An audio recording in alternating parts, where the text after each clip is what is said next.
Rebonjour mon cher Jules Boscherini. Et rebonjour Maxime, rebonjour à toutes et à tous. L'actualité sportive avec vous et elle est marquée par le début de la tournée d'automne pour le 15 de France. Un match que vous allez pouvoir vivre évidemment sur Sud Radio, la radio du rugby. Et c'est l'heure de la revanche ou plutôt de chasser ces vieux démons pour les Bleus qui reçoivent l'Afrique du Sud ce soir à 21h10 au Stade de France. Et rappelez-vous Maxime, la dernière fois que les deux équipes s'étaient affrontées, c'était lors de ce Radio Rugby qui commentera la rencontre aux côtés de Daniel Herrero. Bonjour François.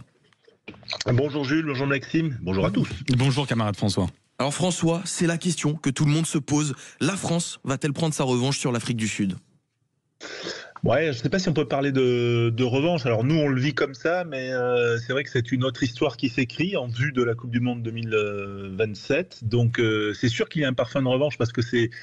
on va dire 2 ans jour pour jour après cette défaite traumatisante pour le rugby français. Moi j'ai toujours dit que c'est un peu notre Séville 82 pour le rugby français.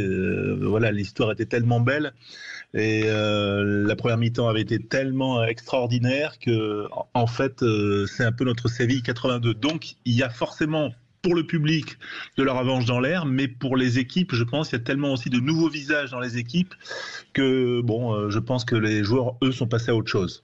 Oui, j'allais dire justement, il y a quelques nouvelles têtes dans ce groupe qui est différent de ce que l'on a l'habitude de voir, notamment à cause des blessures. Comment est-ce que ce 15 de France doit aborder cette tournée ? C'est important parce que d'abord ça va d'un point de vue comptable figer le classement World Rugby qui établira les têtes de série pour la prochaine Coupe du Monde. Ça, le tirage au sort sera fait en décembre.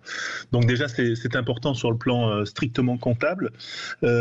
Ensuite les nouveaux visages, ça c'est le point d'interrogation parce que par exemple il y a 2 jeunes premières lignes qui n'ont que qui vont vivre leur 3e sélection, Baptiste Erdocio et Régis Montagne, voilà, en raison des blessures. Donc ça fait partie des points d'interrogation. Et à la fois, il n'y a que par ce prix-là qu'on saura si le rugby français a l'effectif, la densité d'effectifs pour aller chercher le Graal, c'est-à-dire la Coupe du Monde dans 2 ans. Bon là, la tournée, elle se compose de 3 matchs, Afrique du Sud, Fidji, Australie. Finalement, c'est le gros morceau d'entrée de jeu pour les Bleus.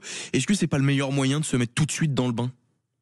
Si, et historiquement, on sait que les Français aiment ça. L'an dernier, ils avaient battu les All Blacks dans cette tournée.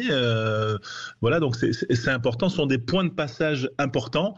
Après, statistiquement, on sait aussi que l'Afrique du Sud ne nous réussit pas. Les Français, en France, ne les ont battus que 6 fois en 22 matchs. Ouais, justement, pour terminer, ça tombe bien. Mais je sais que vous aimez pas ça, François, mais un pronostic ? Alors je vais essayer d'être cohérent parce que j'ai donné à nos amis du digital, j'ai donné la France victorieuse 28-25, donc je vais rester quand même dans, je vais dire le même pronostic. Ça ferait une 7e victoire pour la France. J'y crois. Mais on y croit tous. Merci beaucoup François et allez les Bleus. Vous venez donc de l'entendre, un gros combat en perspective pour la France ce soir. Et comment on aborde, mon cher Jules, cette rencontre du côté des rangs tricolores ? Maxime, là aussi, on n'a pas la tête à la défaite de 2023, mais on prépare la suite. Et la suite, ça passe par cette rencontre face aux Springboks qui devrait arriver avec plus d'un tour à jouer aux Bleus, mais aussi, et on en a l'habitude avec l'Afrique du Sud, de la roublardise. Et c'est en tout cas le sentiment de Laurent Sampere, l'entraîneur adjoint des avants français. On s'attend à des innovations de la part des Sud-Africains. Stratégiquement, ils aiment sortir des nouveautés. C'est un peu leur marque de fabrique. Donc, on se prépare à ça. Mais on est aussi concentré énormément sur nous, sur ce qu'on va pouvoir faire pour les surprendre, travailler sur nos points forts. Donc, effectivement, on va tenter de répondre à ces innovations. Mais on est aussi focus sur ce qu'on va faire nous, ce qu'on va mettre en place pour les obliger à eux réagir.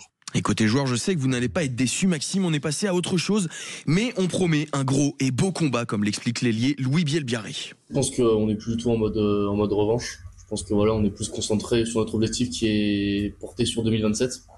Voilà, et ce match, c'est un sacré challenge, un gros défi. On reçoit les doubles champions du monde à la maison, les vainqueurs en titre du Rugby Championship. Donc voilà, c'est notre premier match de la saison, c'est notre match de rentrée. On sait qu'ils ont déjà pas mal de matchs dans les jambes, donc c'est juste un sacré défi et c'est un bon match pour notre construction. Et donc la rencontre 21h10 au Stade de France, France-Afrique du Sud pour, oui, on va le redire, chasser les vieux démons, prendre la revanche et surtout, puisque c'est là-dessus que l'accent a été mis, bien préparer 2027. Ça c'est sûr, et c'est à suivre où mon cher Jules? Sur Sud Radio, la radio du rugby avec François Trio, Daniel Herrero et puis toute l'équipe, Alexandre Priam, Quentin Cabanis, Cyprien Bétou et voilà. Et voilà, la bonne radio, vous êtes en train d'écouter la bonne radio aussi parce que vous venez d'entendre le journal des sports signé Jules Boscherini. Merci beaucoup mon cher Jules.